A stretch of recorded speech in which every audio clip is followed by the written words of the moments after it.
আন্তর্জাতিক আদিবাসী দিবস উপলক্ষে বিভিন্ন স্থানে আলোচনা সভা সহ নানা কর্মসূচির আয়োজন করা হয়েছে। এ সময় সাংবিধানিক স্বীকৃতি, ভূমি অধিকার নিশ্চিত করা সহ বেশ কয়েকটি দাবি তুলে ধরেন বক্তারা। আর পার্বত্য চুক্তি বাতিল হলে সরকারকে আরও শক্তিশালী চুক্তি করতে হবে। রাঙামাটিতে এই মন্তব্য করেছেন জুম এস্থেটিক কাউন্সিলের সভাপতি শিশির চাকমা। জেলা প্রতিনিধিদের তথ্যচিত্রে আরও জানাচ্ছেন নাদিরা সুলতানা।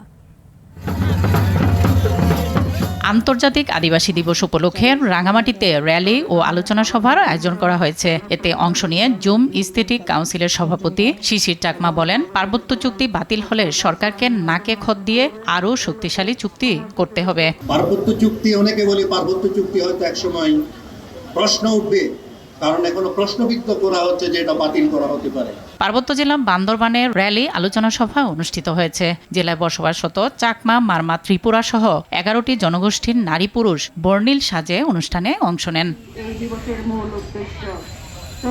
এদিকে বিগত সময়ের মতো কথায় কথায় মেগা প্রকল্প নয়, বিএনপি ক্ষুদ্র ক্ষুদ্র প্রজেক্টের মধ্য দিয়ে তৃণমূল ও ক্ষুদ্র জাতিগোষ্ঠীর উন্নয়ন করবে বলে জানিয়েছেন দলের যুগ্ম মহাসচিব সৈয়দ এমরান সালেহ প্রিন্স। ময়মনসিংহে আদিবাসী দিবসের আলোচনা সভায় তিনি এসব কথা বলেন। ক্ষুদ্র ক্ষুদ্র প্রজেক্ট করতে চাই, যার মধ্য দিয়ে আমাদের জনগোষ্ঠীর উন্নয়ন ঘটবে, আমাদের তৃণমূলের ক্ষুদ্র জাতিগোষ্ঠীর মানুষের উন্নয়ন ঘটবে।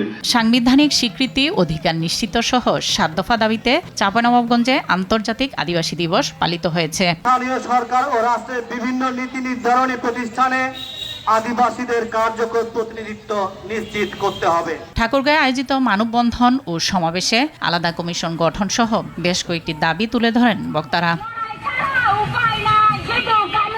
শেরপুরের ঝিনাইগাতিতে দিবসটি উপলক্ষে র্যালি আলোচনা সভার আয়োজন করা হয়েছে। সাংবিধানিক স্বীকৃতির দাবি তোলা হয়েছে নাটোরে। দিবসটি উপলক্ষে র্যালি করা হয়েছে মাগুরাতে। এছাড়া হবিগঞ্জ, পীরগঞ্জ ও কুয়াকাটায় নানা কর্মসূচির আয়োজন করা হয়েছে। নাদিরা সুলতানা, RTV।